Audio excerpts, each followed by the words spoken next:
বাসর ঘরে ভাঙা কাচের স্তূপের মাঝে বসে আছে এক নববধূ। দৃষ্টি তার সামনের দিকে নিবদ্ধ, নির্লিপ্ত দৃষ্টিতে পরখ করছে সামনে ভাঙচুর করা মানুষটিকে। রুমের অবস্থা করুণ। কক্ষের একটা কাচও আস্ত নেই, ভেঙে টুকরো হয়ে ছিটিয়ে আছে ফ্লোরে। সাফেদ পর্দা, বেডশিট সহ বিভিন্ন জিনিস মাটিতে গড়াগড়ি খাচ্ছে। আর তার মাঝেই একটু জায়গা করে বসেছে মায়া। পুরো নাম সাইয়ারা খান মায়া। সামনের মানুষটি রেগে আগুন হয়ে আছে, হাতের কাছে যা পাচ্ছে তাই ছুঁড়ে মারছে ফ্লোরে। একের পর এক জিনিস ভেঙে ক্ষান্ত হলো রুদ্র। যখন ভাঙার মতো আর কিছুই পেল না, তখন তাকালো মায়ার দিকে। মায়ার কোনো ভ্রুক্ষেপ নেই এসবে। সে অপলক দৃষ্টিতে তাকিয়ে আছে রুদ্রের দিকে। রুদ্র তেড়ে গেল মায়ার দিকে, হাতে হ্যাচকা টান দিয়ে টেনে তুলল ওকে। সহসা চর বসালো মায়ার গালে। শক্ত হাতের চর খেয়েও মায়ার কোনো পরিবর্তন হলো না, টু শব্দটুকু হলো না তার। রুদ্র কটমট দৃষ্টিতে তাকালো মায়ার দিকে, বাহু ধরে ঝাঁকিয়ে রাগী কণ্ঠে জিজ্ঞেস করলো, কেন করলি এমন? কি ক্ষতি করেছি আমি তোর? কি করেছি? কি করেছিস জানিস না? কেন বিয়ে করেছিস? মানা করেছিলাম না? এখন আমি আশিকে কি জবাব দেব? বলবি আমাকে বিয়ে করেছিস? তোর লজ্জা করছে না এসব বলতে? রুদ্র হতভম্ব হয়ে জিজ্ঞেস করলো, আমি ভালোবাসি ওকে। 1.5 বছরের সম্পর্ক আমাদের।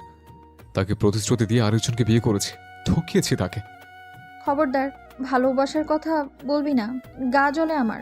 ওরে ভালোবাসা, যা আজ একজনের উপর আসলো, কাল আবার আরেকজনের উপর। আসলেন আমার রোমিও, তার 12 জুলিয়েট নিয়ে গপ্প শোনাতে 12 ভাতারি। মায়া, আল্লাহর বাস্তা হবছা, তোর আরেকটা গাল যেটা লাল হয় নাই, ওটারও টমেটো বানাইস না। জুতা খাইস না আমার। তুই জুতা মারলে আমি মনে হয় গালে আঙুল দিয়ে বসে থাকবো। দেখ ভাই, তোর এত পেঁচাল ভাল লাগছে না আমার। ঘুম আসছে আমার, খুব ঘুমাবো আমি। মায়া বিরক্তির স্বরে বলল, আমার ঘুম হারাম করে তোর ঘুম আসছে? হ্যাঁ আসছে, এবার সামনে থেকে দূর হ। বলেই বেডের দিকে এগিয়ে গেল। মোবাইল ফোন হাতে নিয়ে কল দিল কাউকে, তড়িঘড়ি করে বলল, বাবাই, একটু কষ্ট করে একজন মেয়েটকে রুমে পাঠাও না। কি হয়েছে প্রিন্সেস? কোনো সমস্যা? রুদ্র তোমাকে কিছু বলেছে? না বাবাই, সমস্যা নেই, একটু সাহায্য লাগবে কারো। আচ্ছা, আমি পাঠিয়ে দিচ্ছি। কোনো সমস্যা হলে বলো। আচ্ছা। রুদ্র প্রশ্নবোধক দৃষ্টিতে তাকিয়ে আছে। মায়া নিজ থেকেই উত্তর করল, রুমের যা হাল করেছিস পরিষ্কার করতে হবে তো। উপস, প্রেমিকার বিয়ে হয়ে শেষ হয়ে যাচ্ছে। ব্যঙ্গ করে বলল মায়া। ব্যাগ থেকে কাপড় নিচ্ছে মায়া। রুদ্র ভ্রু কুঁচকে বলল, কি করতেছিস? নাচছি, আয় নাচবি আমার সাথে? তোর ব্রেকআপ আর আমাদের বিয়ের সেলিব্রেশন করলে মন্দ হয় না, কি বলিস? বলেই ওয়াশরুমে ঢুকলো। রুদ্র দীর্ঘশ্বাস ফেলে কাউচে বসলো। দরজায় নক করছে কেউ অনবরত। রুদ্র বিরক্তির শ্বাস ফেললো। বিড়বিড় করে বকতে বকতে গিয়ে দরজা খুললো। দেখলো সামনে একজন মেয়েট দাঁড়িয়ে আছে। ভেতরে এসো। সরে দাঁড়ালো রুদ্র। ভেতরে এসে চক্ষু ছানা বড়া হলো তার। রুমের অবস্থা বেহাল। একজন পরিষ্কার করতে পুরো রাত লেগে যাবে। সব কিছু সুন্দরভাবে গোছানোর জন্য আরেকজনের সাহায্য দরকার। তুমি পরিষ্কার করো, আমি বেলকনিতে যাচ্ছি। দীর্ঘক্ষণ শাওয়ার নেওয়ার পর বের হলো মায়া। মেয়েট ততক্ষণে সব গুছিয়ে চলে গেছে। রুদ্র রুমের কোথাও নেই। মায়া বেলকনিতে গিয়ে দেখলো রুদ্র উদাস দৃষ্টিতে তাকিয়ে আছে আকাশের দিকে। মায়া মায়াময় দৃষ্টিতে তাকালো সামনের স্নিগ্ধ শ্যাম মানুষটির দিকে। মাথায় দুষ্টুমি ভর করলো তৎক্ষণিক। রুদ্রকে জ্বালিয়ে বিরক্তি করার মতো শান্তি আর কিচ্ছুতে নেই। পেছন থেকে জাপটে জড়িয়ে ধরল মায়া, গাল ঠেকিয়ে দিল রুদ্রের পিঠে। রুদ্র হক চুকিয়ে গেল। পেছনের মানুষটিকে বুঝতে পেরে ছাড়ানোর চেষ্টা করলো, মায়া ছাড়ল না। শক্ত করে জড়িয়ে ধরে আছে রুদ্রকে। রুদ্র ছাড়া মেরে সরালো মায়াকে, চিবিয়ে চিবিয়ে বলল, তোর সাহস কি করে হলো আমাকে জড়িয়ে ধরার? নিজের জামাইকে জড়িয়ে ধরতে সাহসী কি প্রয়োজন? আমি তোকে বউ বলে মানি না। তুই মান বা না মান, 3 কবুল বলে আল্লাহকে সাক্ষী রেখে আমাদের বিয়ে হয়েছে, এর মানে তুই আমার স্বামী। বাঁকা হেসে বলল মায়া। দুহাত জোর করার ভঙ্গি করল রুদ্র। অতিষ্ঠ হয়ে বলল, মাফ চাই ভাই, বল এখন তো স্বামী হওয়ার সুবাদে কি করতে হবে আমাকে? আজ আমাদের বিয়ের ফার্স্ট নাইট রুদ্র, কি করতে হবে বোঝো না তুমি? সুজি খাও। ঠোঁট গোল করে বলল মায়া। অসম্ভব দৃষ্টিতে তাকিয়ে থাকলো রুদ্র। দাঁতের দাঁত চেপে বলল, এত নির্লজ্জ তুই? আরে আসছে আমার লজ্জাবান রে, 12 জায়গায় মুখ মেরে এসে সে আমারে লজ্জা শেখায়। আরেকটা থাপ্পড় দিতে চাচ্ছে না তোকে। দিয়ে দেখ তোর হাতে কি অবস্থা করি আমি। চোখ টিপল মায়া। রুদ্র নাক কুঁচকে বলল, তুই একটা অশ্লীল, খারাপ ইঙ্গিত দিচ্ছিস। হারামে অভ্যস্ত হতে হতে হালালে পোষাবে না, এটাই তো স্বাভাবিক। বউয়ের ইঙ্গিত অশ্লীল মনে হবে তখন। তোর না ঘুম পাচ্ছিল? প্লিজ যা ভাই, তোর কথাগুলো শুনতে ঘিন লাগতেছে। বিরক্ত করছিস কেন? তোকে লাগবে ঘুমানোর জন্য। নাটক পাইছস? নাটক না, অনেক দিনের ইচ্ছে ছিল জামাইয়ের বুকে মাথা রেখে ঘুমাবো। তোর কোনো ইচ্ছে পূরণ করতে পারবো না। ওকে, তাহলে আমি বাবাকে কল করে বলছি যে তুই আমায় মেরেছিস। কখন মারলাম আমি তোকে? ওই হারমে ভুলে গেছিস নাকি? গালে এখনো টনটনে ব্যথা আমার। একদম ভালো হয়েছে। দেখ, তুই বাবাকে কল দিবি না।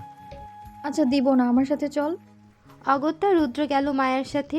নয়তো দেখা গেল সত্যি কল দিয়ে শুধু ওর বাবা না, পুরো গোষ্ঠীকে নিয়ে আসলো। কক্ষে যেতেই বাঁকা হাসলো মায়া। বেডের দিকে তাকিয়ে কোনা চোখে তাকালো রুদ্রের দিকে, বলল, ফুলে সাজানো হলে মন্দ হতো না। বাসর বাসর ফিল আসছে না, কি করা যায় বলতো বাড়ি। রুদ্র গভীর দৃষ্টিতে তাকালো ওর দিকে। মনে মনে নির্লজ্জ বলে গালি দিল কয়েকটা। পিছিয়ে গিয়ে ড্রয়ার খুলে লাইটার নিল হাতে। মিষ্টি হেসে বলল, ফুলের বদলে কয়লা থাকলে আরো বেশি ভালো হয়। বলেই বিছানায় ছুঁড়ে মারল লাইটার। মুহূর্তেই দাউ দাউ করে আগুন জ্বলতে শুরু করলো। মায়া শান্ত দৃষ্টিতে তাকালো সেদিকে। রুদ্র ওর দিকে ঘাড় বাঁকিয়ে তাকিয়ে বলল, তোর সংসারে আগুনের সহ্যতি বিছানার মতোই হবে।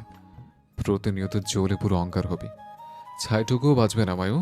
ছড়ানোর পরিণাম খুব বিশ্রীভাবে দিতে হবে। আমার সাথে সুখের সংসার আশা ছেড়ে দে। Welcome to hell sweet heart. Best friend হিসেবে আমার কিছু দায়িত্ব আছে তো নাকি? নিশ্চুপ ওয়াশরুমে গিয়ে এক বালতি পানি নিয়ে এলো মায়া। আক্রোশে পানিটুকু ছুঁড়ে মারল বিছানার উপর। বালতি রেখে এসে দেখলো রুদ্র কাউচের উপর শোয়ার প্রস্তুতি নিচ্ছে। মায়া তপ্ত স্বরে চিল্লিয়ে বলল, আমি কোথায় শোবো? বিছানা তো জ্বালিয়ে দিয়েছিস, জানো আর একটা। It's not my responsibility. তুই কোথায় শুবি সেটা আমার ভাবার বিষয় না। দেখ, তুই যদি মনে করে থাকিস তোর কথায় আমি ফ্যাচ ফ্যাচ করে কাঁদবো, বাংলা সিনেমার নায়িকা শাবানার মতো সব কথা শুনবো, তোর কথা নিচে শোবো, তাহলে তুই ভুল ভাবছিস। শান্ত স্বরে বলল মায়া। আমি কখন বললাম তুই যে নায়িকা শাবানা রিনা খানকেও ঝাড়া যাবি কুটনামিতে? কুটনি মহিলা, আল্লাহ মাফ করবে না। দীর্ঘশ্বাস ফেলল মায়া। সোফার কাছে গিয়ে ধপ করে রুদ্রের বুকের উপর শুয়ে পড়ল। হকচকিয়ে গেল রুদ্র। কিছু বলতে চাইলে মায়া সহসা থামিয়ে দিল তাকে। প্লিজ প্লিজ কিছু বলিস না, ঘুমোতে দে, প্রচণ্ড মাথা ব্যথা, আর কোথাও শোয়ার জায়গা নেই, তোর বুকে একটু জায়গা দে। চুপ করে থাকলো রুদ্র। চাইলেও কিছু বলতে পারল না। এ পাগলকে বোঝানো ওর পক্ষে সম্ভব না। ও কোনো দিন জিততে পারেনি মায়ার সাথে, আজও পারল না। মায়া নিজের মন মর্জি করলো। রুদ্র মেনে নিল। বুকের ভেতর ঢিপ ঢিপ করছে, তড়িৎ বেগে ধ্রিম ধ্রিম শব্দ করে লাফাচ্ছে হৃৎপিণ্ড। উপর হয়ে ওর বুকের উপর শুয়ে আছে মায়া। সাপের মতো আষ্টে পিষ্টে জড়িয়ে ধরে আছে ওকে। রুদ্রের মনে হলো একটা তুলার বস্তা ওর গায়ের উপর তুলে দেওয়া হয়েছে। আশ্চর্য, একটা মানুষের ভার এত হালকা কি করে হতে পারে? আনমনা হয়েই মায়ার চুলে হাত রাখলো রুদ্র। চাদরটা গলা পর্যন্ত টেনে দিল ওর। কিছুক্ষণ পর ডাকলো ওকে, কিন্তু মায়া সাড়া দিল না। সারাদিনের ক্লান্তিতে ঘুমিয়ে পড়েছে মেয়েটা। রুদ্রের মায়া হলো মায়ার ক্লান্ত মুখশ্রীর দিকে তাকিয়ে। কিন্তু তার যে ঘুম আসছে না। কয়েক ঘন্টার মাঝেই জীবনটা পুরোপুরি পাল্টে গেল। একটা মানুষ অনাকাঙ্ক্ষিতভাবে জুড়ে গেল ওর সাথে। সামনের দিনগুলো কেমন হবে জানা নেই রুদ্রের, তবে এতটুকু জানা আছে মায়াকে অর্ধাঙ্গিনী হিসেবে মানতে পারবে না ও কখনোই। মায়ের জায়গা আলাদা, সেখানে ভালোবাসা নামক জিনিসটা কখনো আসবে না। অতীত। গ্রীষ্মের প্রচণ্ড দাবদাহে জনজীবন অতিষ্ঠ। সকাল 8টা বাজে ও রৌদ্রের তেজ প্রখর। চট্টগ্রাম শহরের ব্যস্ত রাস্তা। সাউন্ড বক্সে ফুল ভলিউমে গান বেজে চলেছে। মনোযোগে ড্রাইভিংয়ে ব্যস্ত মায়া। স্টিয়ারিং ঘোরাচ্ছে আর নিঃশব্দে ঠোঁট নাড়িয়ে গানের সাথে সাথে তাল মেলাচ্ছে। ফোনের রিংটনে মনোযোগের ব্যাঘাত ঘটল ওর। ভলিউম কমিয়ে দিয়ে কল রিসিভ করলো। ব্লুটুথ কানেক্ট করতেই ওপাশ থেকে কেউ তড়িঘড়ি করে বলল, কোথায় তুই? এই তো রাস্তায় আসছি, কেন কিছু হয়েছে? কি হয়েছে সেটা বল। সিনেমা হচ্ছে বন্ধু, তুমুল মারপিট লেগেছে ক্যাম্পাসে, অনেকেই হতাহত। রোহানদের গ্যাংয়ের সাথে রুদ্রর ঝামেলা লেগেছে। আর তুই তো জানিস বন্ধুর ঝামেলা মানে আমাদের ঝামেলা। ও শিট, রাহুল, রুদ্রের কিছু হয়নি তো? তোরা ঠিক আছিস তো সবাই? আতঙ্কিত হয়ে বলল মায়া। ফোনের ওপাশ থেকে প্রচুর চিৎকার চেঁচামেচির আওয়াজ শোনা যাচ্ছে। রাহুল কথা বলল না অনেকক্ষণ। মায়া আবারও চিহ্নিত স্বরে বলল, হ্যালো, হ্যালো রাহুল, ভয় হচ্ছে আমার দোস্ত। ঠিক আছিস তো তোরা? রুদ্র কই? ওর কিছু হয়নি তো? তোর কি মনে হয় আমরা ওর কিছু হতে দিব? এখন সেফ জোনে থেকেই ঢিল ছুড়েছি ওদেরকে। সবগুলোর মাথা ফাটাবো একে একে। আমাদের সাথে পাঙ্গা নিবে, তাই না? সবগুলোকে হসপিটালে ভর্তি করাবো আজকে। তুই জলদি আয়। আচ্ছা, আমি আসছি। কিছু সাসপেন্স বাকি রাখিস আমার জন্য। চিহ্নিত ভঙ্গিতে গাড়ির স্পিড বাড়ালো মায়া। যত দ্রুত সম্ভব পৌঁছাতে হবে। সাসপেন্স মিস করা যাবে না কোনোভাবেই। বন্ধুদের পক্ষ থেকে কয়েকটা ডিল ওকেও ছুটতে হবে। আবার রুদ্রের জন্য চিন্তা হচ্ছে, যদিও এসব ওরা হর হামেশাই করে থাকে। তবু মারামারি করে খানিক জখম নিয়ে ফিরবে ছেলেটা। মায়ের সহ্য হবে না সেসব। রাহুলের কণ্ঠ কেমন জানি লাগছিল। ওরা ঠিক আছে কিনা কে জানে। ভার্সিটির মূল ফটকের বাইরে গাড়ি এসে থামতেই নামলো মায়া। ফটকের উপর গোটা গোটা অক্ষরে লেখা চট্টগ্রাম বিশ্ববিদ্যালয়। চারপাশে নজর ঘুরিয়ে বায়ো কেমিস্ট্রি ডিপার্টমেন্টের দিকে এগিয়ে গেল। পরিবেশ শান্ত। রাহুল স্বীকারোক্তি অনুযায়ী যেমন হওয়ার কথা ছিল তেমন না। কোনো জটলা নেই, চেঁচামেচি নেই। ঘূর্ণিঝড় বয়ে যাওয়ার পর পরিবেশে যেমন শান্ত রূপ থাকে তেমনই। দ্রুত পা চালিয়ে হাঁটে মায়া। এদিক ওদিক তাকায় না। তার বন্ধুদের কাউকে দেখা যাচ্ছে না। সিঁড়ি বেয়ে ওঠার সময় চোখ পড়ে রেলিংয়ের পাশে উদাস দাঁড়িয়ে থাকা আরশির দিকে। মেয়েটা কাঁদছে, চোখ মুছছে বারংবার। ওর বন্ধু গ্যাং ঘিরে আছে ওকে। না চাইতো কিছু কথোপকথন শুনতে পেল মায়া। আরশি রেগে বলছে, আমার রুদ্রকে মারার সাহস কি করে হয় ওই রোহানের? বেয়াদব! ওর হাত কেটেছে রে, অনেক রক্ত ঝরছিল। আল্লাহ, কিভাবে ব্যথা পেয়েছে আমার জানটা। আরে রুদ্র ভাইয়া, ওই রোহানকে আরো বেশি মেরেছে। রুদ্র ভাইয়ার মারের চোটে ওই রোহান ওঠার শক্তি পর্যন্ত পাচ্ছিল না। তুই কাঁদিস না আরশি, কিছু হবে না রুদ্র ভাইয়ার। আরশির বন্ধুরা সান্ত্বনা দেয় এসব বলে, কিন্তু আরশির কান্না থামে না। চোখ দিয়ে অবিকল ধারায় অশ্রু গড়ায়। ভেজা গলায় অসহায়ভাবে আওড়ায়, যদি রেড টিসি দিয়ে দেয় আমি কি করে থাকবো ওকে ছাড়া? রেলিংয়ের উপর মাথা ঠেকালো আরশি। এত পীড়িত দেখে বুক জ্বলে গেল মায়ার। হাত মুষ্টিবদ্ধ করে মুখ বাঁকিয়ে বলল, ন্যাকা। দৌড়ে সিঁড়ি বেয়ে উপরে উঠে দোতলায় নিজেদের ক্লাসে যায় মায়া। এভাবে 4th ইয়ারের স্টুডেন্ট। ক্লাসে গিয়ে দেখে ক্লাস হাতে গোনা কয়েকজন স্টুডেন্ট আছে। তারা গল্পে মশগুল। দিন দুনিয়া নিয়ে আহামরি মাথা ব্যথা নেই তাদের। এমন কিছু এলিয়েন থাকে আসলে। দুনিয়া উল্টে যাক, এদের গল্প শেষ হয় না। ব্যাগটা টেবিলে রেখে নিজের পরিচিত ব্যাগগুলো খোঁজে, কিন্তু কোথাও তাদের ব্যাগ নেই। পুনম নামের একজন মেয়েকে ডাকলো মায়া। মেয়েটি এগিয়ে আসতে জিজ্ঞেস করে, এই পুনম, ক্লাসের সবাই কই রে? সবাই 7 তলায়। রুদ্র আর রোহানকে প্রিন্সিপাল স্যার তার অফিসে ধরে নিয়ে গেছে। কি বলিস? প্রিন্সিপাল স্যার নিশ্চয়ই অনেক খেপেছেন। হ্যাঁ, অনেক। প্রিন্সিপাল স্যার না গেলে তো খুনাখুনি হয়ে যেত।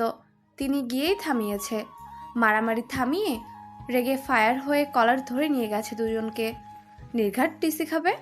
মায়া চিহ্নিত হয়। পুনমকে কিছু বলতে না দিয়ে বেরিয়ে যায় কক্ষ ছেড়ে।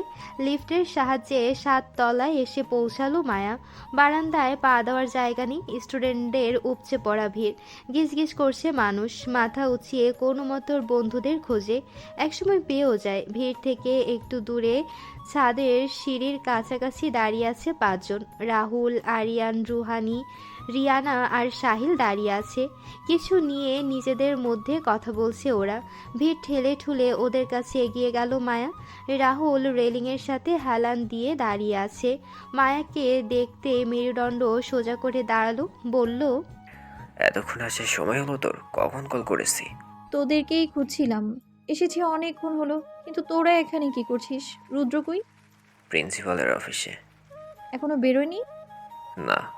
দুপাশে মাথা নেড়ে বলল রাহুল। এত ভিড় কেন এখানে? আশেপাশে তাকিয়ে বলল মায়া। নাটক দেখতে এসেছো সবাই? বিরক্তি নিয়ে বলল রুহানি। আরিয়ান মুখ বিকৃত করল। গমগমে স্বরে বলল, এদের চেঁচামেচিতে কান ঝালাপালা হয়ে গেল। এক্ষুনি রফিক স্যার আসলো বলে। তক্ষুনি রাফি স্যার এসে ধমক দিল সবাইকে। ওদের বায়োকেমিস্ট্রি ডিপার্টমেন্টের হেড। মেজাজ সবসময় খিটখিটে থাকে, রাগ থাকে নাকের ডগায়। উঠতে বসতে ধমকায় সবাইকে। কাল বিলম্ব না করে সবাইকে নিচে যেতে আদেশ দিল সে। তার আদেশ অমান্য করবে এমন সাধ্য নেই কারো। অগত্যা জটলা বেঁধে নিচে নামতে আরম্ভ করলো সবাই। বলতে না বলতেই নাক কুচকে বলল আরিয়ান। রাহুল বিরক্তির স্বরে বলল, এই টাকলা আমাদেরকে একটু শান্তিতে থাকতে দিবে না। এই সবাই চল তো নিচে। রুদ্রকে ফেলে চলে যাই কি করে? ভেতরে কি হচ্ছে কে জানে। চিহ্নিত স্বরে বলল মায়া। রফিক স্যারের চোখ পড়ল ওদের দিকে। ধমক দিয়ে বলল সবাইকে, নিচে যেতে বলেছি সবাইকে, তোমরা দাঁড়িয়ে আছো কেন? অদৃষ্টে মুখ বাঁকালো সবাই। নামতে যাবে তখনই রুদ্র আর রোহান বেরিয়ে আসে অফিস কক্ষ হতে। দুজনের গায়ে জখম, গায়ের বিভিন্ন অংশে কেটে গেছে, তবুও মুখের কাঠিন্য ভাব সরেনি। প্রিন্সিপালের এত গালি থ্রেট খেয়েও একটু অনুতপ্ত না ওরা। উল্টো চোখ দিয়ে ভস্য করে দিচ্ছে একজন আরেকজনকে। চোখের ইশারায় খুন করে ফেলতে চাচ্ছে। রাহুল দৌড়ে যায় রুদ্রের কাছে, গায়ে হাত দিয়ে উদ্বিগ্ন হয়ে বলে, সব ঠিক আছে তো দোস্ত? টুপটুপ করে রক্ত ঝরছে রুদ্রের হাত থেকে। চেপে রাখা টিস্যুটা রক্তে ভিজে চপচপে হয়ে আছে, অথচ মুখে ব্যথার কোনো রেশ নেই, যেন কিছুই হয়নি। বর্গীয় শব্দ করল রুদ্র, কণ্ঠে অহং ঢেলে বলল, আরে হ্যাঁ, কারো সাধ্য আছে নাকি আমাকে কিছু করার? মুখ বাঁকালো রোহান। রুদ্রকে আরেকটা ঘুষি মারার ইচ্ছে পোষণ করলো মনে মনে, তবে স্যার উপস্থিত থাকায় নেটা সম্ভব হয়ে উঠল না। রুদ্র অতিষ্ঠ হয়ে বলল, বাদ দে তো এসব, নিচে চল। একসাথে নিচে নামলো সবাই। মায়া এদিকে ওদিকে তাকিয়ে বলল, চল ক্যান্টিনে গিয়ে বসি। তখনই কোত্থেকে আরশি দৌড়ে এসে জাপটে জড়িয়ে ধরল রুদ্রকে। রুদ্র পড়তে পড়তে সামলালো নিজেকে। সেকেন্ডে কি ঘটে গেল তা বুঝে উঠতে সময় লাগলো কিছুক্ষণ। ফুপিয়ে কেঁদে দিল আরশি। কাঁদতে কাঁদতে বলল, তোমার কিছু হয়নি তো রুদ্র? ঠিক আছো তো তুমি? রুদ্র আর চোখে তাকালো মায়ার দিকে। মায়া শান্ত দৃষ্টিতে তাকিয়ে আছে। ভার তো ঢোক গেল রুদ্র। সকালে অনেক মার পড়েছে, এখনও সারা গায়ে টনটনে ব্যথা। শুধু অ্যাটিটিউড বজায় রাখতে টু শব্দ করতে পারছে না। আবার মার খেতে পারবে না এই মেয়ের হাতে। রোহানকে তো তাও প্রতিঘাত করতে পেরেছে। ওর বন্ধুরাও ওর পক্ষ নিয়ে মেরেছে রোহান আর ওর বন্ধুগুলোকে, কিন্তু এখন তো সবাই মায়ের পক্ষ নিয়ে মারবে ওকে। রুদ্র জোর করে ছাড়ালো আরশিকে। আমতা আমতা করে বলে উঠল, আমি ঠিক আছে আরশি, তোমাকে চিন্তা করতে হবে না। চোখ মুছল আরশি। মায়াময় দৃষ্টিতে তাকালো রুদ্রের দিকে। ঠোঁটের কোণ কেটে গেছে রুদ্রের, রক্ত লেগে আছে সেখানে। আরশি আলতো হাত বুলালো ওর ঠোঁটে। ছলো ছলো নয়নে তাকিয়ে জিজ্ঞেস করলো, বেশি ব্যথা করছে? রুদ্র দুই পাশে মাথা নাড়ালো। মায়া আর দাঁড়ালো না, হনহনিয়ে চলে গেল ক্যান্টিনে। রুদ্র এক পলক তাকালো মায়ার যাওয়ার পানে। সবাই দৌড়ে চলে গেল মায়ার পিছু পিছু। রাহুল আরশির পাশ কাটিয়ে গিয়ে রুদ্রের হাত ধরল শক্ত করে, তারপর টেনে নিয়ে গেল ক্যান্টিনের দিকে। নীরব পরিবেশ, পাখির কিচিরমিচির ছাড়া অন্য কোনো শব্দ শোনা যাচ্ছে না। কারো মুখে কোনো কথা নেই। ক্যান্টিনে যে যার মতো বসে খাচ্ছে। মায়া গোমরা মুখে বসে আছে চেয়ারে। রাহুল রুদ্রের হাতে ব্যান্ডেজ করে দিচ্ছে। অন্যরা যে যার মতো আছে। নীরবতা ভেঙে আরিয়ান বলল, কিছু অর্ডার দেওয়া উচিত, খিদে পেয়েছে খুব। তোর খিদে পায় না কখন? ঠ্যাস মেরে বলল রুহানি। আমার বাপের টাকায় খাই আমি, তোর সমস্যা কিসে? রুহানি মুখ বাঁকায়। আরিয়ান ওয়েটারকে ডেকে কোল্ড ড্রিঙ্কস আর পিৎজা অর্ডার দেয় সবার জন্য। ব্যান্ডেজ করা শেষে রুদ্রের উদ্দেশ্যে রাহুল বলল, রোহানের সাথে ঝামেলা বাঁধলো কেন? তুই জানতি না কেন ঝামেলা বেঁধেছে? না জেনেই মারা শুরু করে দিলি রোহানকে? অবাক হয়ে বলল মায়া। ঘাড় বাঁকিয়ে মাথা ঝাঁকালো রাহুল। বলল, ঝামেলা কেন বেঁধেছে সেটা তো আমার জানার দরকার নেই মায়ু। আমি খালি দেখলাম আমার বন্ধুর এসে মারতেছে। এখন দোষ তার হোক বা বন্ধুর, অবশ্যই আমি রুদ্রর পক্ষ নিয়ে ওর হাড়গোড় ভাঙবো। পরক্ষণেই আবার রুদ্রের দিকে তাকিয়ে বলল, গুরুতর কিছু হয়েছে নিশ্চয়, এমনি এমনি তো এত বড় ঝামেলা বাঁধার কথা না। বলিস না আর, ফার্স্ট ইয়ারের মেয়ে একটা উত্তপ্ত করছিল, করুক, তাতে আমার তো কোনো সমস্যা নেই।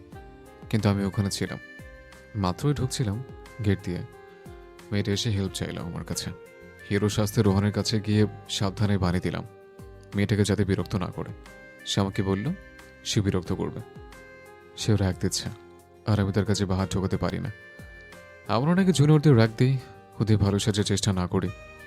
আমি মেনে নিলাম তার কথা, বাট মেয়েটা বারবার হেল্প চাইছিল ইয়ার। আমরা রাগ দেই, কিন্তু কার ইজ্জত নিয়ে তো আর টানাটানি করি না। আমি এটাই শান্তভাবে বোঝাচ্ছিলাম ওকে। আমার সামনে মেয়েটার বুকে হাত দিয়েছে, ওড়না ধরে টান দেওয়ার রাগ উঠেছিল। ফারাবি চৌধুরী রুদ্র আমি, আমার কথা হেলায় ফেলে দিচ্ছিল, একটা মেয়েকে অসম্মান করছিল। এমনি এমনি ছেড়ে দিতাম নাকি ওরে?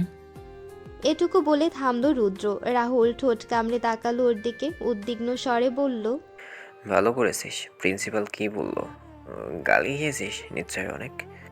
তো সাবধান মানে দিয়েছেন, পরের বার রেড টিসে দেবেন। মুখে কুলু পেটে বসেছিল মায়া, গোমরা মুখ, নিশ্চুপ, কথা শুনছিল সবার। রুহানির চোখ পড়ল ওর দিকে, ওভাবে চুপচাপ বসে থাকতে দেখে কপালে ভাঁজ ফেলে জিজ্ঞেস করলো, তোর কিছু হয়েছে মায়ু? কিছু বলছিস না যে? কি বলতাম? না কিছু না, কিন্তু এতটা চুপচাপ। ভালো লাগছে না। রুদ্র কোনা চোখে পরক করলো মায়াকে, মুখে আমাবস্যা দেখে ঠোঁট টিপে হাসলো, হেসে হেসে বলল, বেচারি এত কাহিনী দেখে ভয় পেয়ে গেছে। রোহান মার খেয়েছে তো তাই কষ্ট পেয়েছে। বিরক্তিকর দৃষ্টিতে তাকালো মায়া। বিতৃষ্ণায় মুখ দিয়ে গালিটুকু বের হলো না। তক্ষুনি হন্তদন্ত হয়ে একটা মেয়ে দৌড়ে আসলো। এভাবে দৌড়ে আসায় হকচকিয়ে যায় সবাই। মেয়েটা কোমরে হাত রেখে হাঁপালো কিছুক্ষণ, সোজা হয়ে উঠে দাঁড়িয়ে রুদ্রকে উদ্দেশ্য করে বলল, থ্যাঙ্কস রুদ্র ভাইয়া, আপনি না থাকলে ছেলেটা আমাকে আরও বেশি অপমান করত, কিন্তু আমার জন্য আপনাকে এত সমস্যার সম্মুখীন হতে হয়েছে, এতে হার্ট হয়েছেন আপনি। সরি। আচ্ছা ওকে, সমস্যা নেই। সিনিয়র হিসেবে এটুকু দায়িত্ব ছিল আমার, এখানে থ্যাঙ্কস বা সরি বলার কিছু নেই। আর যদি কোনো সমস্যার সম্মুখীন হও আমাকে বলবে। মুচকি হেসে আশ্বাস দিল রুদ্র। মেয়েটি লাজুক হাসে, বিদায় নিয়ে চলে যায়। রুদ্র মেয়েটির যাওয়ার পানে তাকিয়ে বাঁকা হাসলো। সবার দিকে তাকাতেই খেয়াল করলো সবাই ছোট ছোট চোখে স্ক্যান করছে ওকে। বিহব্বল পলক ঝাপটালো, সন্দেহ নিয়ে বলল, কি ব্যাপার, সবাই এভাবে তাকিয়ে আছিস কেন? নাক ফুলিয়ে তাকালো মায়া, দাঁতে দাঁত চেপে বলল, কয়টা লাগে তোর? আর কয়টাকে ফাঁদে ফেলে শান্তি হবে তোর? একটু আগেই না একজন তুই ব্যথা পেয়েছিস বলে চোখের পানি নাকের পানি একসাথে করছিল, এখন আবার আরেকজনের লাজুক হাসছে তোর দিকে তাকিয়ে। আর কজনের সাথে খেলবি রে ভাই, লজ্জা করে না? আরে একটা বাচ্চা মেয়েও সাহায্য করা ধন্যবাদ দিতে এসেছিল। হতভম্ব হয়ে বলল রুদ্র। হ্যাঁ রে, ফার্স্ট ইয়ারের বাচ্চা মেয়ে, এখনো ফিডার খায়। রুদ্র সাফাই দিয়ে আর কিছু বলতে যাবে তার আগে উঠে দাঁড়ালো মায়া, বন্ধুদের উদ্দেশ্য করে বলল, চলে যাচ্ছি আমি, আজকে আর ক্লাস করব না। যা হলো তাতে মনে হয় না আর ক্লাস হবে। এত তাড়াতাড়ি চলে যাবি? আর কিছুক্ষণ থাক, আজ না হয় ক্লাস করব না, ঘুরবো। তড়িঘড়ি করে বলল রুহানি। না রে, সকাল থেকে যা দেখছি তাতে আর থাকার ইচ্ছে নেই। ইউনো না, ক্যারেক্টারলেসদের থেকে দূরে থাকা উচিত। বড় বড় পা ফেলে চলে গেল মায়া। রুদ্র মুখ লটকে তাকিয়ে থাকলো সেদিকে। মেয়েটা যা মন চায় তাই বলে ওকে, মুখের উপর বলে দিয়ে চলে যায়। না, রুদ্র সেরকম, সেটা বড় কথা না, তাই বলে পিছনে বলা যায়, কিন্তু সে বলবে সামনাসামনি। গালিগালাজ করতে পর্যন্ত ছাড়ে না, অথচ রুদ্রের তার পাল্টা জবাব দিলে সমস্যা। বন্ধুমহল রণচণ্ডী রূপ ধারণ করে তেড়ে আসবে ওকে মারতে। আরিয়ান বিরক্তি নিয়ে তাকালো রুদ্রের দিকে, হৃদয় গুটিয়ে বলল, তোর জন্য চলে গেল মেয়েটা। আমি আবার কি করলাম? মানে সব দোষ আমার, তাই না? বিমর্ষারে বলল রুদ্র। না, সব দোষ মায়ার। তোর সাথে কোনো মেয়েকে প্রীতি করতে দেখলেই ওর এমন করতে হবে কেন? একটা দোতলা বাড়ির সামনে মায়ার গাড়ি এসে থামতেই দারোয়ান এসে তড়িঘড়ি করে গেট খুলে দিল। গাড়ি চালিয়ে খান মঞ্জিলে ঢুকলো মায়া। সামনে সরু রাস্তা, দুই পাশে গার্ডেন। গাড়ি পার করে সদর দরজার সামনে এসে দাঁড়ালো মায়া। বেল বাজিয়ে অপেক্ষা করলো দরজা খোলার। একটি হাস্যোজ্জ্বল মুখের নারী এসে দরজা খোলে। মায়া জড়িয়ে ধরল সেই নারীকে, উচ্ছ্বাসিত স্বরে বলল, আম্মু। আজকে হঠাৎ এত ভালোবাসা, এত তাড়াতাড়ি চলে এসেছো যে? ক্লাস হয়নি আজকে? আমি বুঝি তোমায় ভালোবাসি না, ইউনিভার্সিটিতে প্রবলেম হয়েছিল তাই আর ক্লাস করিনি। যাওয়ার কি দরকার ছিল তাহলে? বাদ দাও তো এইসব। ওয়াও, এত গ্রান কিসের? বিরিয়ানি রান্না করেছো বুঝি? হ্যাঁ। বলেই কিচেনে গেলেন মাহেরা খান। মায়া পিছু পিছু হাঁটল তার। কিচেনের সামনে দাঁড়াতেই মাহেরা পানির গ্লাস এগিয়ে দিলেন ওর দিকে। এই নাও ঠান্ডা পানি। থ্যাঙ্কস আম্মু। পানিটুকু এক চুমুকে শেষ করে সিঁড়ি বেয়ে দোতলায় উঠল মায়া। ক্লান্ত পায়ে এগিয়ে গেল তার রুমের দিকে। রুমে এসে উদাস হাত পা ছড়িয়ে শুয়ে পড়ল নরম বিছানার উপর হয়ে শুতে কখন যে চোখ লেগে এলো টের পেল না মায়া। ফোনের তীব্র ভাইব্রেশনে ঘুম ভাঙল। বিছানা হাতড়ে ফোন রিসিভ করে কানে দিল। চোখ টেনে খুলতে কষ্ট হচ্ছে। ওভাবে জড়িয়ে যাওয়া কণ্ঠে বলল, হ্যালো, কে বলছেন? আমি আপনার জামাই বলছি ম্যাম। জামাই? কিন্তু আমার তো এখনো বিয়ে হয়নি। ঘুম ঘুম স্বরে বলল মায়া। কি বলছেন এসব? দেখুন, আমি জানি আপনি রেগে আছেন, তাই বলে আপনি আমাকে আর আমার সন্তানকে অস্বীকার করতে পারবেন না। মায়া হকচকিয়ে উঠে বসে। ঘুম এখন পুরোপুরি কেটে গেছে।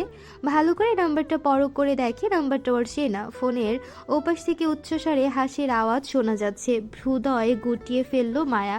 ঝাঁঝালো স্বরে বলল, রুদ্রর বাচ্চা এই ভর দুপুরে কল করে বিরক্ত করছিস কেন? হ্যাঁ, প্রথমত, আমার এখনো বিয়ে হয়নি, আর বাচ্চা তো অনেক দূরের কথা।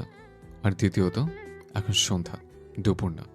ফোনে টাইম চেক করে দেখে 6:30। অবাক হলো মায়া। এতক্ষণ ঘুমিয়েছেও? জোহর আসরের নামাজ কাজা হয়ে গেছে। মাগরিবেরটা পড়া যাবে, তবে কেউ ডাকলো না কেন ওকে?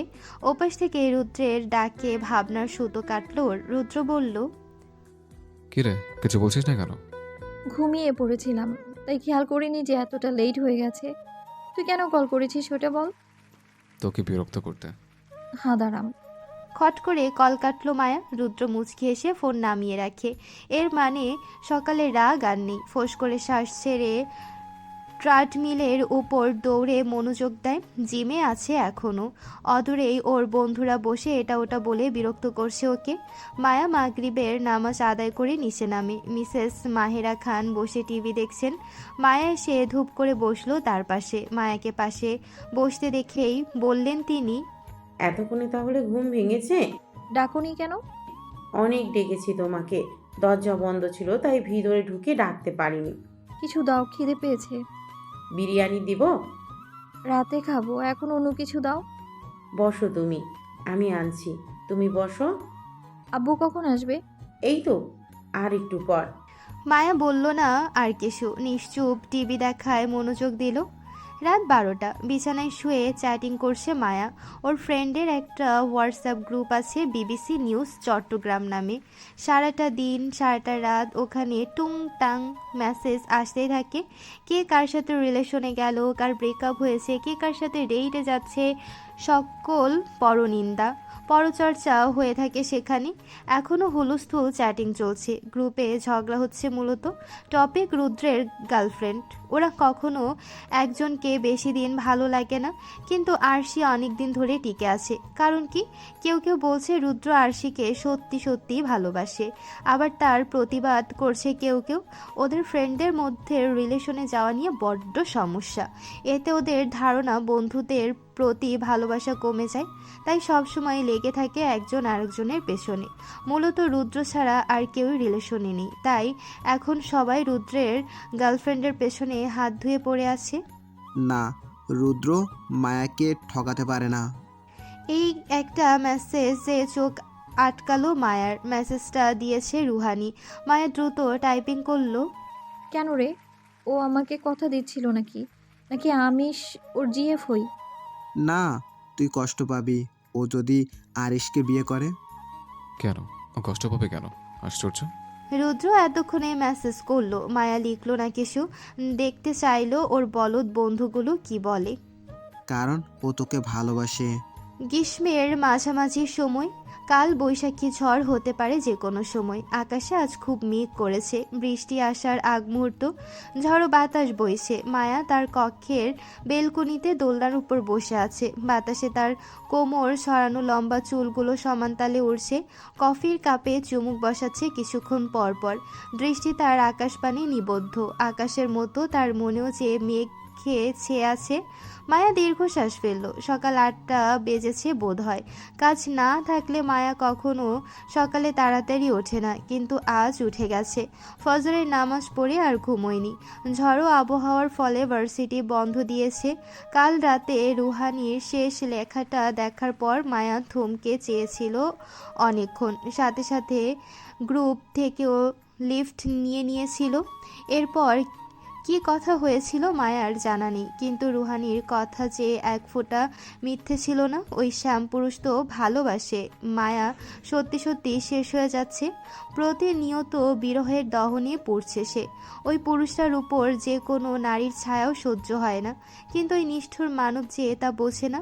সে যে তার কাছে আসা সব নারীকে সাদরে গ্রহণ করে। সব নারী না, শুধুমাত্র সে ছাড়া। আকাশ চেপে বৃষ্টি এলো। মায়ার ভাবনার অবসান ঘটে। তাড়াতাড়ি পা চালিয়ে কক্ষের ভেতর প্রবেশ করে। সকাল না হলে একটু বৃষ্টিতে ভিজতে পারত, কিন্তু এত তাড়াতাড়ি গোসল করতে চায় না সে। মায়া বিছানা থেকে নিজের মুঠোফোন হাতে নিল। 12টা মিসড কল। মায়া মুচকি হাসলো। এই মানুষগুলো তাকে খুব বেশি ভালোবাসে। ওর বন্ধুগুলো ওর আরেকটা পরিবার। কালকে গ্রুপ থেকে লিফট নেওয়ার পর রাহুল 12 বার ফোন করেছে, কিন্তু ফোন বন্ধ করে রাখায় মায়া ধরতে পায়নি। কল ব্যাক করলো মায়া। রিং হতে হতেই কেটে যায় প্রথমবারে। মায়া বুঝলো প্রতিশোধ নিচ্ছে রাহুল। আবার ফোন দিল। একটা ঘুম ঘুম কণ্ঠস্বর ভেসে আসলো ফোনের অপর পাশ থেকে। নাটক করতে কল দিয়েছিস? কালকে কয়বার কল করেছি তোকে? সরি, ফোন বন্ধ করে ঘুমিয়ে পড়েছিলাম। গ্রুপ থেকে লিফট নিলি কেন? এমনিতেই ভালো লাগছিল না। আমি লিফট নেওয়ার পর কোনো কথা হয়েছিল? না, রোহানি ওর লিস্টে মেসেজটা ডিলিট করে দিয়েছিল। তোকে অ্যাড দিতে চেয়েছিলাম, কিন্তু তুই কেন লিফট নিয়েছিলি সেটা আগে জানতে চেয়েছিলাম। মায়া দীর্ঘশ্বাস ফেলে। ফোনের অপর পাশ থেকে রাহুল শুনল সে শব্দ, তবে বলল না কিছু। মায়া ভারাক্রান্ত স্বরে বলল, তুই তো সব জানিস, তারপরেও কেন জিজ্ঞেস করছিস? হ্যাঁ জানি, কিন্তু এভাবে তো ব্যাপারগুলো চলতে পারে না মায়ু। ওকে বল তোর মনের কথাগুলো। রুদ্র বাচ্চা না রাহুল, ও সব কিছুই বোঝে, জানে, শুধু আমায় কষ্ট দেওয়ার জন্য নির্বিকার থাকে। দুনিয়ার সব নারীকে পছন্দ করে ও। যেই প্রেমের প্রস্তাব নিয়ে আসে কাউকেই ফিরিয়ে দেয় না। বিশাল বড় মন না, তাই সবাইকেই পছন্দ হয়। শুধু পছন্দ হয় না এই আমিটাকেই। ওরা সবাই মোহ, টাইম পাস, কিন্তু তোকে তো টাইম পাসে রাখতে চায় না, তাই এমন করে। আমার মন যে মানে না। আমার ছোটবেলা, কিশোরকাল, যৌবনকাল যে শুধু ওকেই চেয়ে এসেছে। তোর ভালোবাসা তোর হবে মায়ু, দেখে নিস। না হলে জোর করে নিজের করব। ইউ নো না, আমি যেটা চাই সেটা আমি নিজের করেই ছাড়ি। ও চাক বা না চাক, ওকে আমার হতেই হবে। বাঁকা হেসে বলল মায়া। রাহুল বলল, প্ল্যান থাকলে বল, আমরা সবাই আছি তোর সাথে। এখন না, আর একটু সময় যাক। ওর সাথে ছলনা করতে চাচ্ছি না আমি। আচ্ছা, তাহলে রাখছি এখন। রাহুল কল কেটে দেয়। মায়া আবার ভাবনায় ডুব দেয়। ফোন দিয়ে আটে কিশোর। লাইব্রেরির একেবারে কর্নারে মুড অফ করে বসে আছে রুদ্র। টেবিলের উপর খোলা বইটার পাতা পাখার বাতাসে উড়ছে, সেদিকে তেমন একটা খেয়াল নেই ওর। কোনো এক চিন্তায় মশগুল সে। জনমানব শূন্য লাইব্রেরি, নীরব পরিবেশ। সকালে তেমন একটা কেউ এদিকে আসে না। নীরবতার অবসান ঘটিয়ে ধূপধাপ পা ফেলে কক্ষে ঢুকলো আরশি। রুদ্র তাকালো না সেদিকে, গালে হাত দিয়ে ভাবনায় ব্যস্ত, দৃষ্টি সেলফের দিকে নিবদ্ধ। ওকে দেখতেই মাথা নুয়ে হাসলো আরশি। ক্লাসে যাওয়ার পর বান্ধবীদের কাছ থেকে জানতে পারলো রুদ্র এসেছে, তবে সে ক্লাসে উপস্থিত ছিল না তখন। আরশি শিওর ছিল তখন এখানে আসলেই রুদ্রকে পাওয়া যাবে। ওর চেয়ে বেশি ছেলেটাকে কে জানে। আরশি ধীর পায়ে এগিয়ে গেল ওর কাছে, গলা খাকারি দিয়ে মনোযোগ আকর্ষণ করার চেষ্টা করলো। কাজ হলো বটে। রুদ্র হকচকিয়ে তাকালো, যেন সত্যি ফিরলো এমন। আরশি ডান ভ্রু উচালো। রুদ্র অপ্রস্তুত ভঙ্গিতে বলল, তুমি? বসি। অবশ্যই। রুদ্র সরে বসে জায়গা করে দিল ওর পাশে। আর সে একটু কাজ ঘেঁষে বসলো রুদ্রের। ওর মুখের দিকে তাকিয়ে বলল, মন খারাপ কিছু নিয়ে? বিরস ভঙ্গিতে দুপাশে মাথা নাড়ালো রুদ্র। আর সে ফের বলল, আমাকে বলো। ভালো আছো? কথা ঘোরানোর চেষ্টা করলো রুদ্র। আর সে বুঝলো রুদ্র ব্যাপারটা জানতে চাচ্ছে না ওকে। তবুও রুদ্রের চিহ্নিত মুখ দেখে মন খারাপ হয় আরশির। ভীষণ সিরিয়াস কিছু একটা হয়েছে, যার ফলে প্রতিদিনের চিরায়ত হাসিটা মুখে নেই ওর। আর সে হাত বাড়িয়ে রুদ্রের সিল্কে চুলগুলো এলোমেলো করে দিল। মিষ্টি হেসে বলল, বলো আমাকে, মন হালকা হবে। তোমাকে বলার মতো হলে প্রথমবারই বলে দিতাম আরশি। তোমার কথা বলো। এদিকে আসলে যে? তোমাকে খুঁজতে খুঁজতেই তো এলাম। আর কথা হয় না দুজনের মধ্যে। আবারও নীরবতায় ছেয়ে যায় লাইব্রেরির বিশাল কক্ষটি। রুদ্রের সামনের খোলা বইটি আরশি হাত বাড়িয়ে টেনে নিল, পাতা উল্টালো কয়েকটা। পরক্ষণে কিছু মনে পড়েছে এমনভাবে যত্রতত্র টেবিলের উপর রাখা ওর বইটা কোলে নিল। ব্যাগ থেকে বের করলো কতগুলো প্র্যাকটিক্যাল খাতা, অ্যাসাইনমেন্ট পেপার। রুদ্র, আরশির ডাকে পাশ ফিরে তাকালো রুদ্র, গালে হাত ঠেকিয়ে কোমল স্বরে বলল, হুম। নাও তোমার অ্যাসাইনমেন্ট আর প্র্যাকটিক্যালগুলো। প্রজেক্টের বিবৃতিটাও নোট করে দিয়েছি, রিসার্চ পেপারটাও কমপ্লিট করে দিয়েছি। সোজা হয়ে বসলো রুদ্র, পরপর কৃতজ্ঞ দৃষ্টিতে তাকালো। কয়েকদিন ধরে আরশির সাথে তেমন একটা ভালো সম্পর্ক যাচ্ছিল না ওর। অফিসে জয়েন করার পর থেকেই বড্ড ব্যস্ত সময়ে কাটছিল। সেই সময়টাতে মেয়েটাকে ভীষণভাবে উপেক্ষা করেছ। ওর কোনো কল ধরেনি, মেসেজের রিপ্লাই দেয়নি, সামনাসামনি দেখা হলো না, পারতো শুধু দু একটা কথা বলেছে, তাও আরশি নিজ থেকে বলতে আসলে। তবু আরশি কোনো অভিযোগ করেনি, সম্পর্ক ভেঙে দেয়নি, উল্টো সাহস দিয়েছে রুদ্রকে। ওর প্র্যাকটিক্যাল খাতা, অ্যাসাইনমেন্ট পেপারগুলো পর্যন্ত নিয়ে গেছে নিজে করে দেওয়ার জন্য, যাতে ওর উপর বেশি চাপ না পড়ে। রুদ্র ক্ষীণস্বরে বলল, এত কষ্ট করতে গেলে কেন ইয়ার? তোমার নিজেরটাও করেছো, আবার আমারটাও করে দিয়েছো। শুধু শুধু এত কষ্ট করলে আমি করে নিতাম।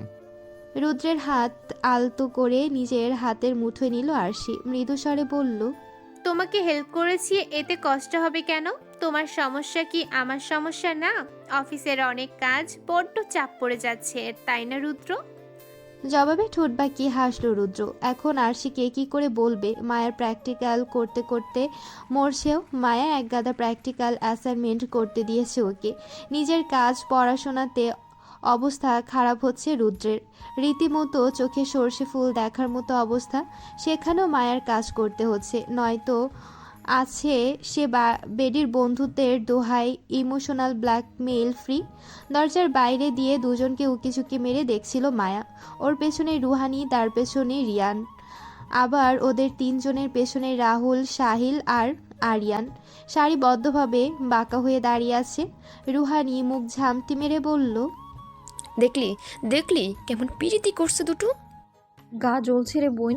ফুঁসতে ফুঁসতে বলল মায়া। রাহুল সোজা হয়ে দাঁড়ালো, ফুঁসে বলল, চল তো ভিতরে, বাইরে দাঁড়িয়ে নাটক দেখা আমার আর সম্ভব হচ্ছে না। সবাই গটগটিয়ে ঢুকলো ভেতরে। রুদ্র আর আরশি নিজেদের মধ্যে কথা বলায় ব্যস্ত ছিল। বন্ধু মহলের সবাইকে প্রবেশ করতে দেখে দাঁড়িয়ে গেল রুদ্র। রাহুল এসে কাঁধ জড়িয়ে ধরল। রুদ্র অবাক স্বরে বলল, তোরা? তোকেই খুঁজছিলাম আমরা, চল। কোথায়? যেখানে নিয়ে যাব সেখানেই যাবি তুই। কোথায় আবার কি? না বন্ধুর চেয়ে প্রেমিকা বেড়ে গেছে না? ফিচেল হেসে বলল রাহুল। রুদ্র অস্থির হয়ে বলল, এভাবে বলছিস কেন? আচ্ছা চল। আরশিকে বিদায় দেওয়ার সময়টুকু দেওয়া হলো না ওকে। টেনে টুনে নিয়ে গেল রাহুল আর আরিয়ান। সাহিল ওর প্র্যাকটিক্যাল খাতাগুলো গুছিয়ে নিয়ে বেরিয়ে গেল। আরশি হাত মুষ্টিবদ্ধ করে বসে আছে। রাগ লাগছে ওর, ভীষণভাবে রাগ লাগছে। ওর একসাথে হলেই তেড়ে আসে এরা। রুদ্রকে টেনে নিয়ে চলে যায় ওর থেকে। একটু কথা বলার সুযোগটা পর্যন্ত হয় না ওর। মায়া, রুহানি, রিয়ানা তখনও দাঁড়িয়ে ছিল কক্ষে। মায়া শীষ বাজালো, তাচ্ছিল্য করে বলল, আহারে, বাপ্পেনের সাথে টাইম স্পেন্ড করা হলো না আর বেবি। রাগে টেবিলে বাড়ি মারল আরশি। চকিতে উঠে দাঁড়িয়ে ফুঁসে বলল, তোদের সমস্যাটা কোথায়? সব সময় আমার সাথে এমন করার মানেটা কি? রুহানি দুপা এগিয়ে এলো, তর্জনী তুলে বলল, তোকে বলেছিলাম না রুদ্রুর থেকে দূরে থাকতে? কথা শুনিস না কেন তুই? আমাদের বন্ধুর সাথে ঢলাঢলি করলে অবশ্যই আমাদের সমস্যা হবে। রিলেশনে আছি আমরা, কেন দূরে থাকবো ওর থেকে আমি? হ্যাঁ, কেমন বন্ধু তোরা? ওর ভালোবাসাকে সবসময় দূরে ঠেলে দিস ওর থেকে। গলা উঁচিয়ে বলল আরশি। চোখ পাকিয়ে তাকালো মায়া, তপ্ত স্বরে বলল, গলার আওয়াজ নিচে কর, কানে শুনতে পাই আমরা। আর তোকে কোনো ভালো টালো বাসে না ও, খেলছে তোকে নিয়ে ভাই, টাইম পাস করছে তোর সাথে। কেন বুঝছিস না তুই? ফুঁসতে ফুঁসতে তাকালো আরশি। নাক ফুলাচ্ছে ও বারংবার। অনেক করে চেষ্টা করছে নিজের রাগ বাইরে বেরোতে না দিতে। রুহানি শ্লেষাত্মক হাসলো, ক্রোধান্বিত স্বরে বলল, কি মারবি আমাদেরকে? পারবি আমাদের সাথে? নাক ফাটিয়ে দে তোর, ডিপার্টমেন্ট হেডকে গিয়ে বিচার দে তোর নামে। আমাদের কথাই শুনবে সে। ইউ নো না, আমরা টিচারদের ফেভারিট স্টুডেন্ট। শেষবার সাবধান করছি তোকে, রুদ্র থেকে দূরে থাক। পরের বার কথাটা শুধু মুখে বলবো না, হাতে প্রয়োগও খুব বিশ্রীভাবে করব। মুখ ঘুরিয়ে গটগটিয়ে বেরিয়ে গেল তিনজন। ধপ করে টেবিলে বসে পড়ল আরশি। হাত দিয়ে মুখ কান্না আটকানোর চেষ্টা করলো নিজের। কেন যেন খুব করে কান্না পাচ্ছে। মেয়েগুলো সবসময় এমন করে ওর সাথে। ছেলেগুলো টেনে টুনে নিয়ে যায় রুদ্রকে। রুদ্রের সাথে রিলেশনে যাওয়ার পর থেকে এসব শুরু করেছে ওরা। আরশি সত্যি ফেড আপ এসবে। রুদ্র ক্লাস বাঙ্ক দিয়ে লাইব্রেরিতে এসে বসেছে। মায়াও এসেছে ওর পিছু পিছু। রুদ্র কোথাও যাবে আর মায়া সে আভাস ধরে সেদিকে ছুটবে না, সেটা কোশমিন কালেও হতে পারে না। মায়া গালে হাত দিয়ে ফোন দেখায় ব্যস্ত। রুদ্র বসে নোটস করছে। এই নোটসগুলো ওর। অনেকগুলো প্র্যাকটিক্যালও কমপ্লিট করা বাকি। মায়ের সব নোটস, প্র্যাকটিক্যাল, রিসার্চ পেপার সব কিছু গুছিয়ে দিতে গিয়ে রুদ্র নিজের কাজ করার সময়ই পায়নি। তাও আরশি প্র্যাকটিক্যাল আর রিসার্চ পেপার রেডি করে দিয়েছে। এদিকে একটু চিন্তা কম আছে। মায়ের সব কিছু কমপ্লিট করে ওকে বুঝিয়ে দেওয়াই রুদ্রের দায়িত্ব। তারপর ও নিজের কাজে হাত দিতে পারবে, এর আগে না। এসব অন্যায় ছোটবেলা থেকেই হয়ে আসছে ওর সাথে, আর রুদ্র নিজের সাথে এসব অন্যায় হতে দিচ্ছে। মায়া ফোন দেখতে দেখতে এক পলক তাকালো রুদ্রের দিকে, আবার ফোন দেখায় ব্যস্ত হয়ে কিছু একটা ভেবে বলল, রুদ্র, তুই আমায় ভালোবাসিস? হঠাৎ এই প্রশ্ন? রুদ্র লেখায় ব্যস্ত ছিল, তাই সে কথাটা ততটা আমলে নিল না। মায়া আবার জোর দিয়ে বলল, বল না ভালোবাসিস কিনা। বাসি তো। কিরকম কিরকম ভালোবাসিস? বন্ধুর মতো।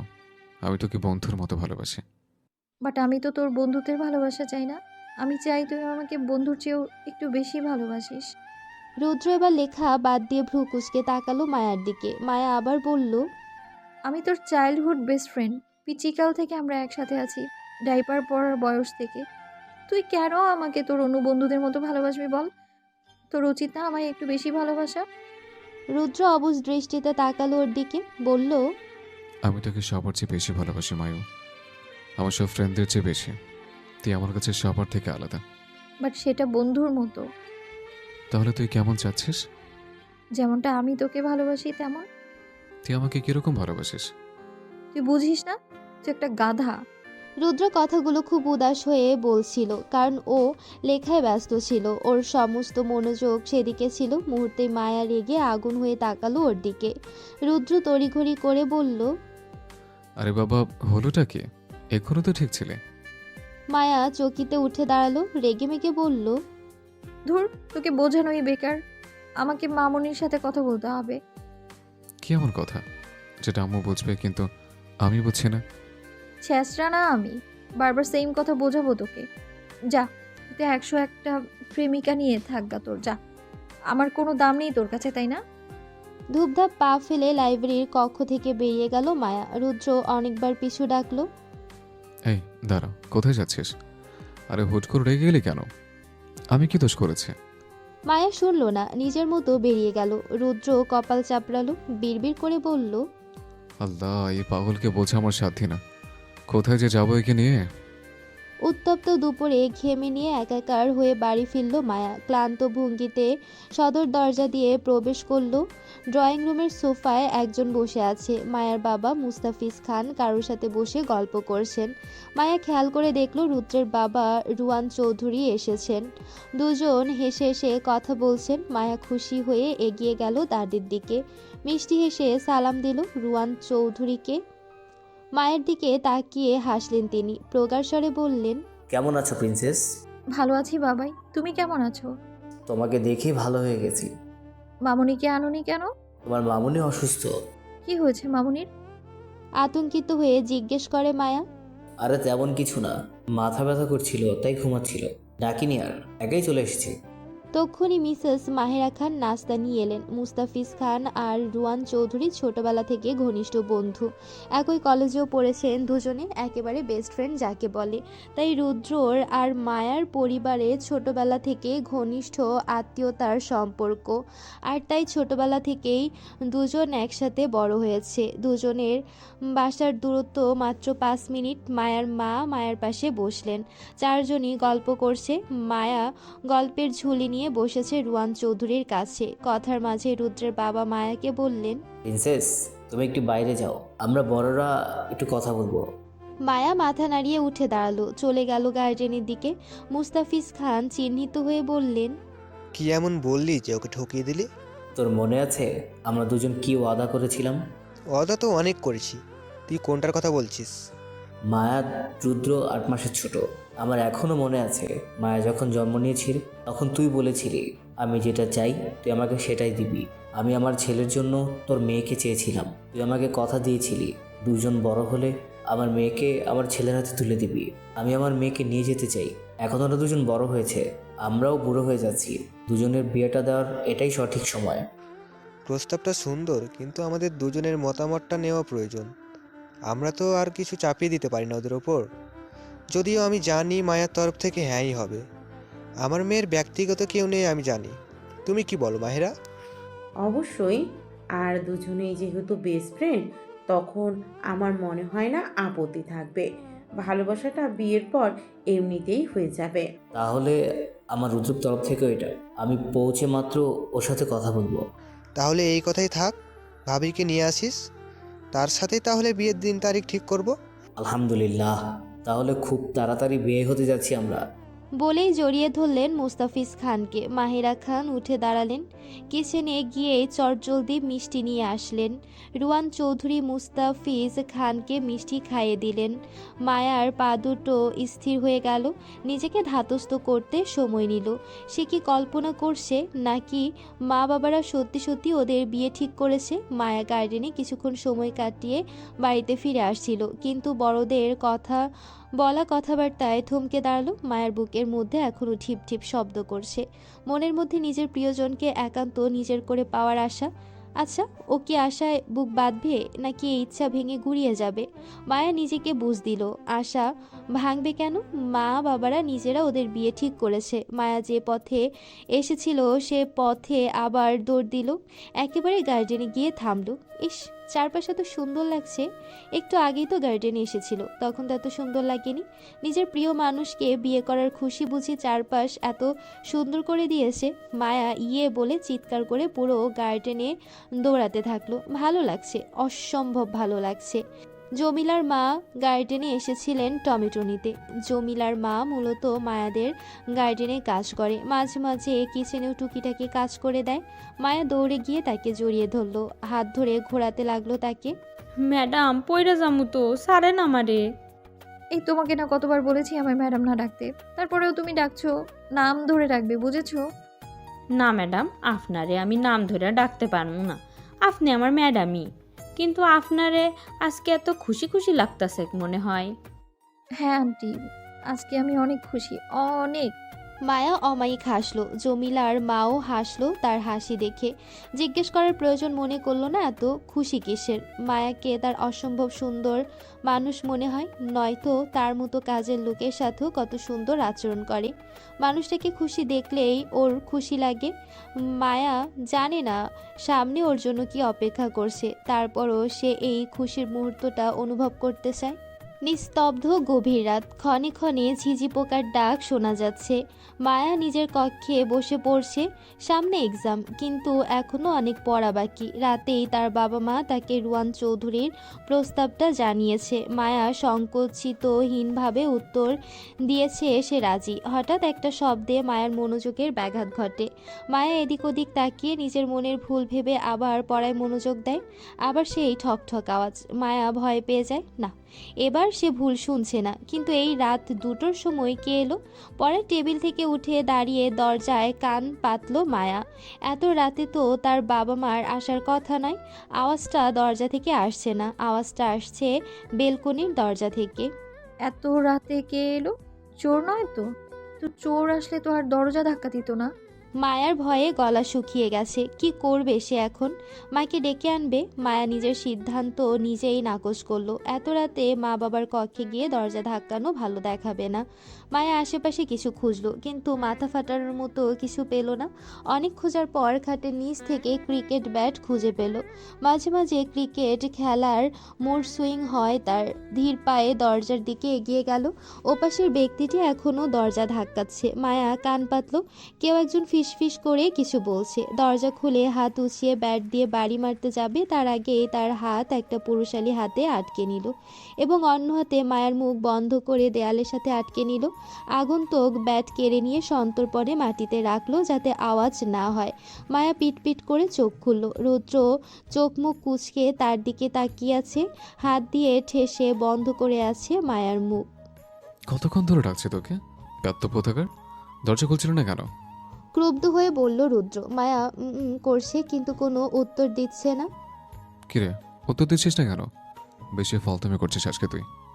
মায়া চোখ দিয়ে ইশারা করে রুদ্রের হাতের দিকে দেখায়। এখনও তার হাত দিয়ে মায়ের মুখ বন্ধ করে আছে। রুদ্র বুঝতে পেরে হাত সরিয়ে নিল। মায়া এতক্ষণে যেন প্রাণ ফিরে পেয়েছে, বুকে হাত দিয়ে জোরে জোরে শ্বাস নিচ্ছে। হে ড্রামা কুইন, এত নাটক করার কিছু হয়নি, আমি আলতো করেই ধরেছি। এত রাতে এখানে এসেছিস কেন? আমি অনেক ভয় পেয়ে গিয়েছিলাম। নাচতে এসেছি, নাচতে। রুদ্র নিজের বাহুতে হাত বোলাতে বোলাতে বলে। মায়া ভেংচি কাটল। এই দোতলায় কিভাবে আসলি, তাও দরজা ছাড়া? পাইপ পেয়ে এসেছে। তোর বাবা এমন দারুণ রেখেছে যে পাহারা না দিয়ে নাক ডেকে ঘুমাচ্ছে। এখন যদি বাড়িতে চোর ঢোকে তারপরও ওই ব্যাটা টের পাবে না। মায়া বিরক্তি নিয়ে তাকালো। রুদ্রেও মায়াকে পাশ কাটিয়ে গিয়ে খাটে গিয়ে বসলো। এখানে এসে বস, গুরুত্বপূর্ণ কথা আছে তোর সাথে।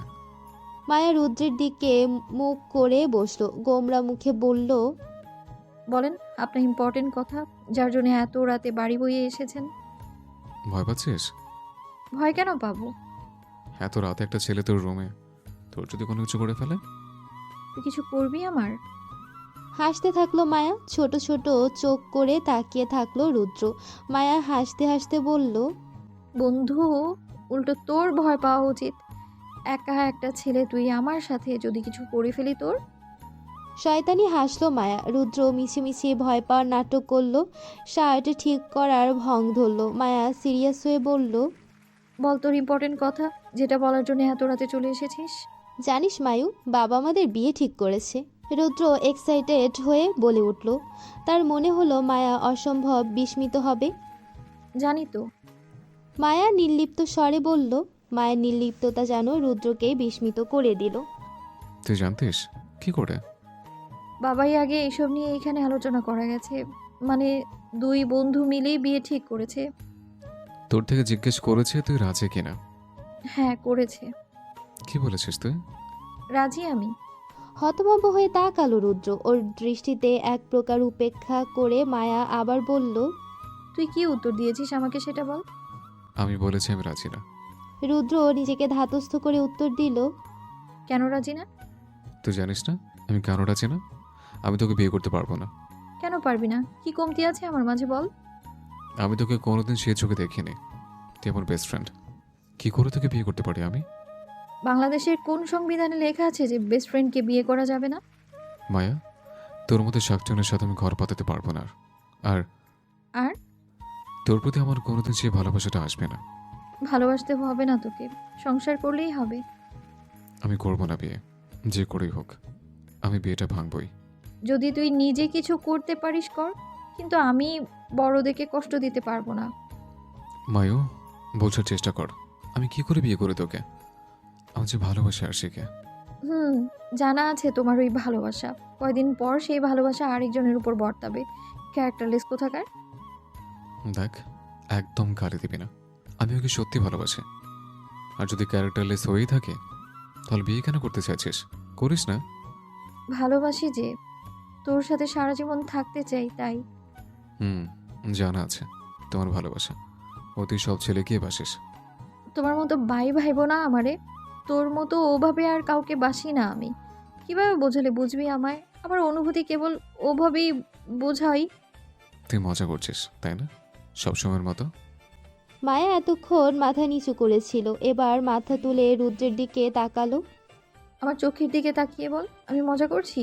রুদ্র মায়ার চোখের দিকে তাকাতে পারল না বেশিক্ষণ। মায়ার ওই চোখ দুটো দিয়ে জাদু করে মানুষকে। ওর চোখের মণি দুটো কুচকুচে কালো, গভীর ভীষণ। রুদ্র সেই গভীরতায় হারিয়ে যায়, বেশিক্ষণ চোখে চোখ রাখতে পারে না। ওই চোখের দিকে তাকালেই নরম হয়ে যায়ও, মেনে নেয় মায়ার সব কথা। রুদ্র মাথা নুয়ে আস্তে করে বলল, আমি তোকে ভালো রাখতে পারবো না মায়ু। তোর সাথে থাকার জন্য যদি আমাকে শর্ত দেওয়া হয়, আমার সব সুখ চলে যাবে, তারপরেও আমি তোকেই চাই। মায়া প্লিজ। অনুনয় করে বলল রুদ্র। অনেক সময় কেটে গেছে, দুইজনই মুখোমুখি বসে আছে, কারো মুখে কোনো কথা নেই। রুদ্রের বুকের মধ্যে থ্রিম থ্রিম শব্দ হচ্ছে, সবেগে লাফাচ্ছে হৃৎপিণ্ড, অথচ মুখে কিছু বলতে পারছে না। তার কাছে ভালোবাসা মানে শুধুই কষ্ট, তাই তো সে কোনো দিন কাউকে সত্যিকারের ভালোবাসেনি। কিন্তু মায়া, ও তো চায় না মায়া কোনো দিন কষ্ট পাক। মেয়েটার মন যে খুব নরম, ছোটবেলা থেকে ভীষণ আদরে আদরে বড় হয়েছে কি না, ওই নরম হৃদয়খানা ভেঙে যাক, ওকে ভালোবেসে তা সে সহ্য করতে পারবে না। রুদ্র কিছু বলতে চেয়েও বলল না।